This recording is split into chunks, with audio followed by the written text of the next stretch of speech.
Good day everyone. We are the Group 8. Today we're going to discuss about computation of gross profit lesson 10. But before we start our discussion, let me read the intended learning outcomes. First, identify essential components in computing revenues and costs. Differentiate between gross profit, operating profit, and net profit. Interpret financial ratios such as the gross profit rate, operating profit margin, and net profit margin. Compute actual revenues, actual costs, gross profit, operating profit, and net profit. Appreciate the importance of the correct computation and interpretation of financial ratios, gross profit rate, operating profit margin, and net profit margin. Compute the gross profit rate, operating profit margin, and net profit margin. Appreciate the importance of keeping track with the performance of one's business through the correct and honest computation and reporting of business profit. So, what is computation of gross profit? It's a fundamental aspect of any business financial management. It represents the difference between total revenue and the cost of goods sold or COGC, and serve as a key indicator of a business profitability in the most basic level. So, ang ibig sabihin ay ang pag-compute daw sa gross profit kay importante kaayo sa pagdumala sa kwarta sa negosyo.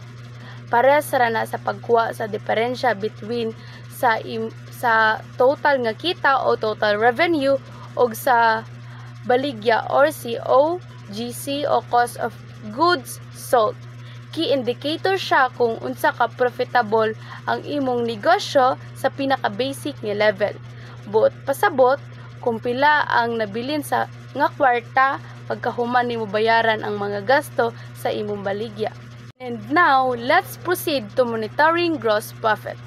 It's crucial because it directly impacts a company's ability to cover its operating expenses and generate a net profit.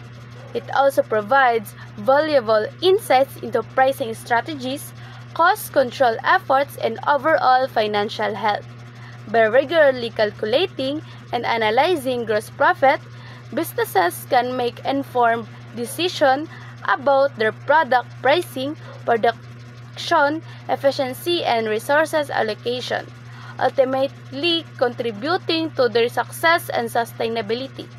So, ang ibig sabihin, importante ang gross profit kay directly nga makaapekto kini sa abilidad sa kumpanya nga bayaran ang iyang mga gasto nga maka-generate og kita.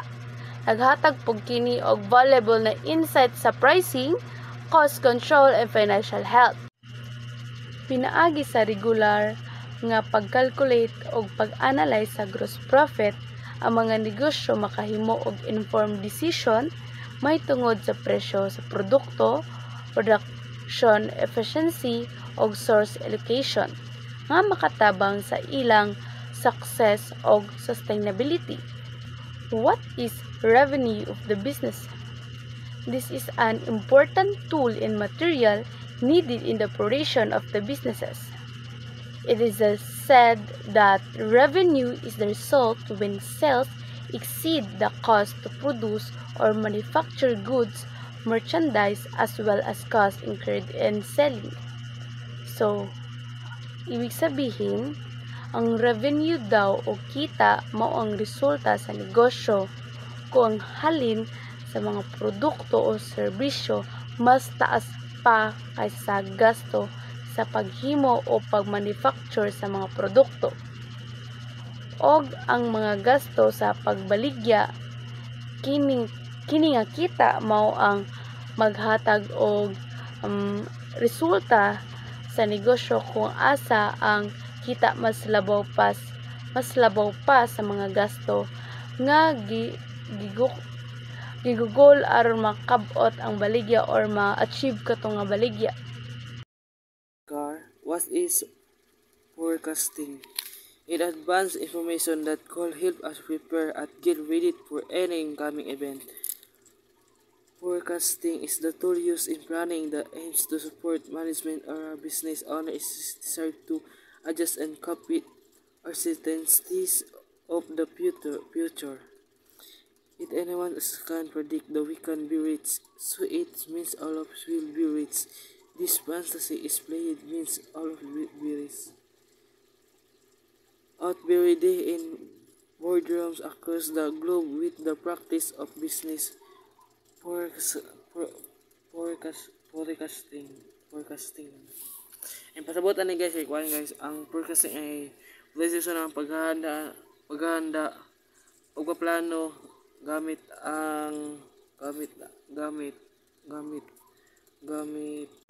Slide said, profit.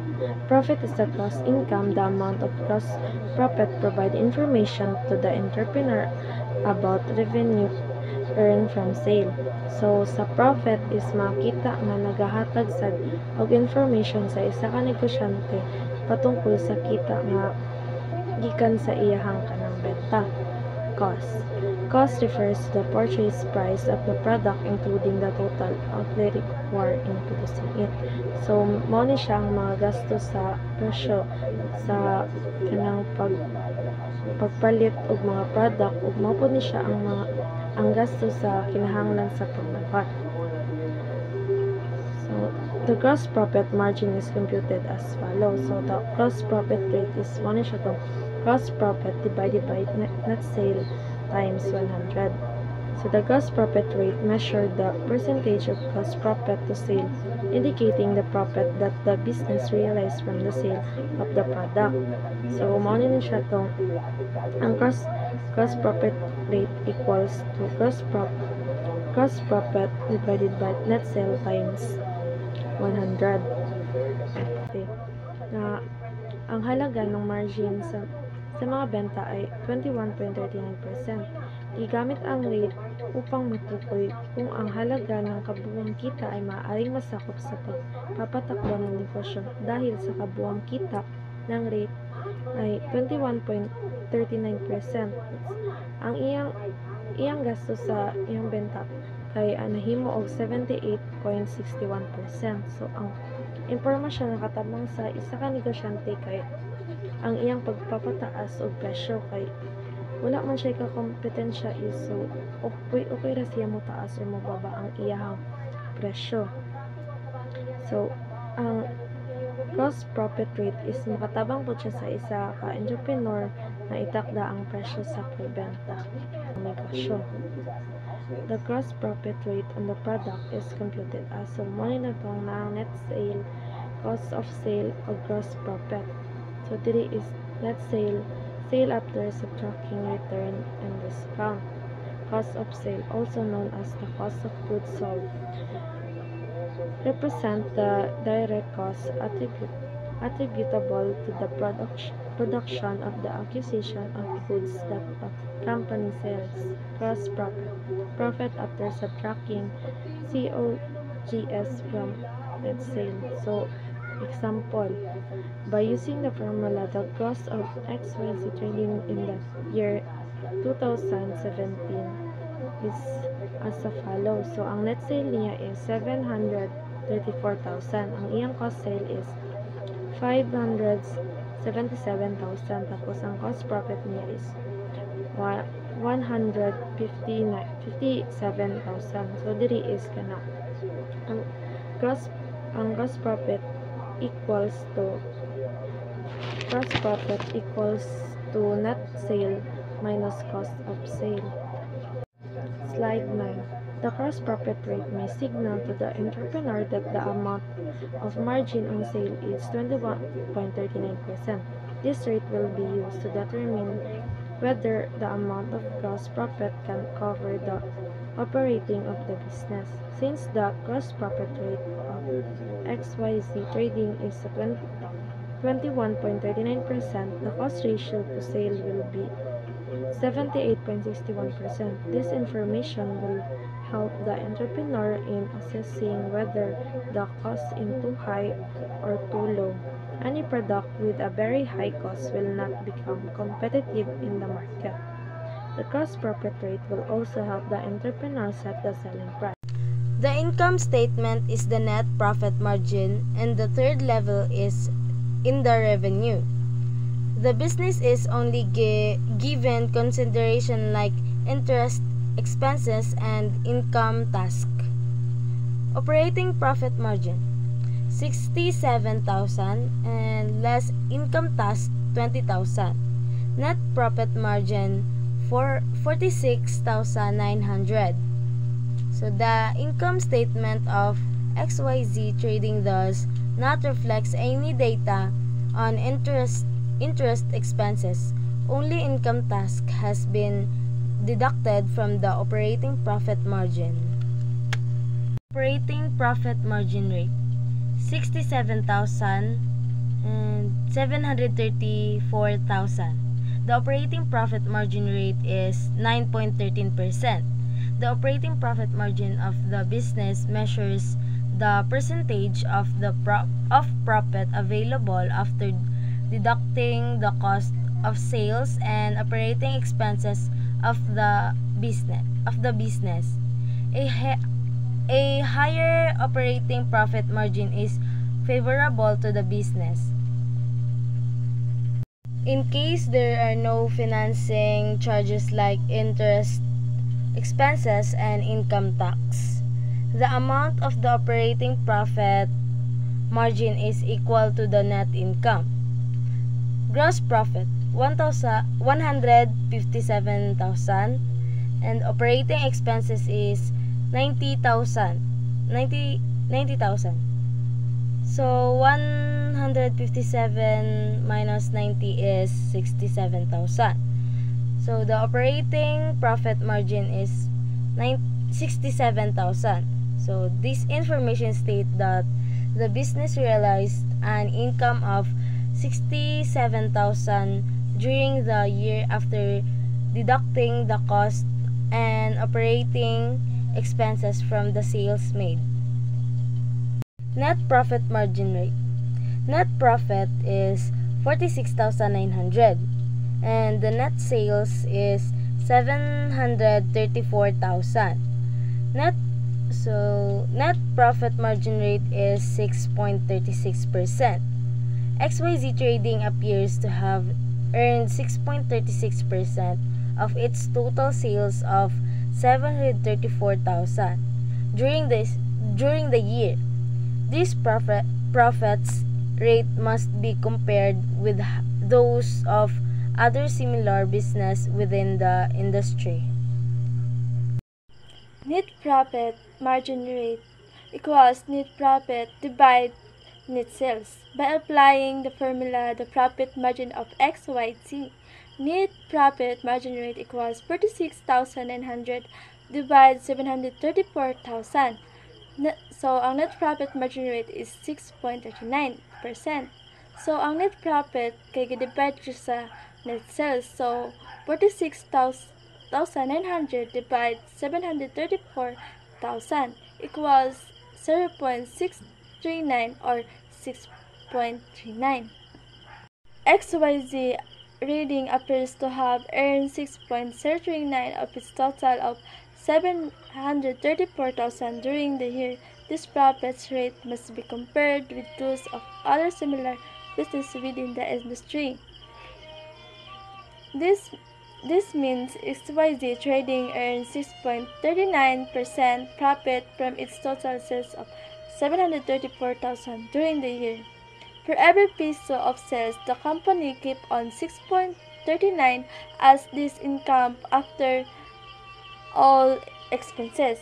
This percentage actually compared with other similar businesses to see if the company is performing well or needs improvement. Slideshow 15. Analyzing the liquidity status of the business. First, let's determine what is current ratio, quick ratio, and current liabilities. First, current ratio, a way to see if a company has enough money to pay its upcoming bills. So, sa current ratio, ginasolve na to diriya if in the future kaya pa ba sustain sa business. Kung kaya pa ba nila mag-upgrade, mo survive, or etc. So, quick ratio. A stricter way to see if company can pay bills right away. So, here in the quick ratio, it solves if the company can pay their bills or debt in the certain time. Current liabilities, bills a company needs to pay soon. So here, current liabilities are the expenses of company to pay it soon. So current ratio. To solve current ratio, you need to divide current assets and current liabilities. For quick ratio, you need to subtract current assets and inventories. Then you need to divide the answer to current liabilities. Then current liabilities. To solve it, you need to add cash and equivalents plus marketable securities plus account receivable. The quick ratio.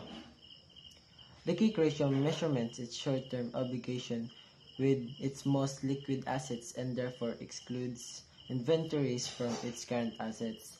So, the quick ratio, nag-measure ni siya sa short-term obligation. So, what is short-term obligation? Muna siya itong mga loans, mga assets na ipang utang na naay certain time para bayaran.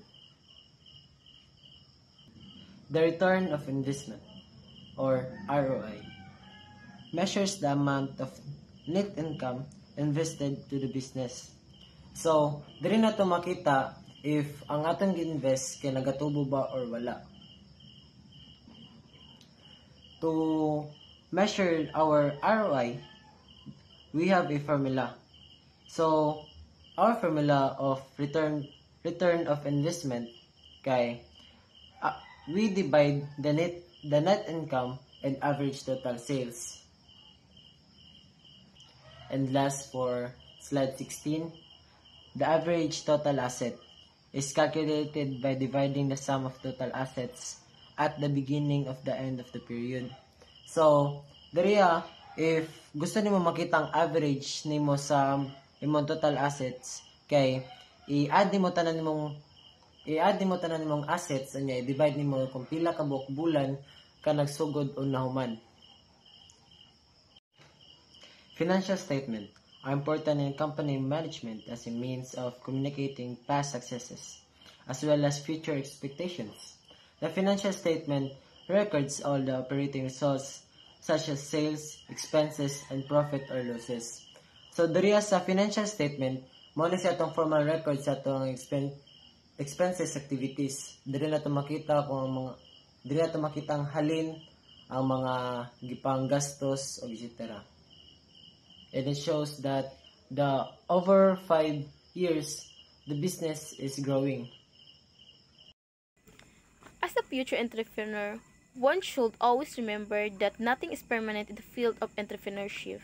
Because in entrepreneurship, nothing is permanent because markets, technology, and customers' needs are always changing.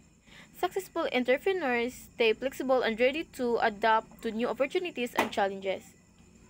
What is applicable to entrepreneur might not be applicable to another. Because every entrepreneur has different goals, resources, and circumstances. So what works for one may not work for another. Certain things might happen to one entrepreneur but might not happen to another. Because any entrepreneur faces different situations. Entrepreneurship should be practiced not as science but as an art. Creativity should always be applied by an entrepreneur through regularly evaluating the market and the environment and responding to the change in them. Because entrepreneurship is more of an art than a science. Because it relies on creativity and institution. Entrepreneurs must constantly assess market trends and environmental changes, adapt their ideas, and strategy to stay successful. The owner of an ordinary small business has the freedom to manage and operate. Ideally, he/she prefer business activities which are done easily.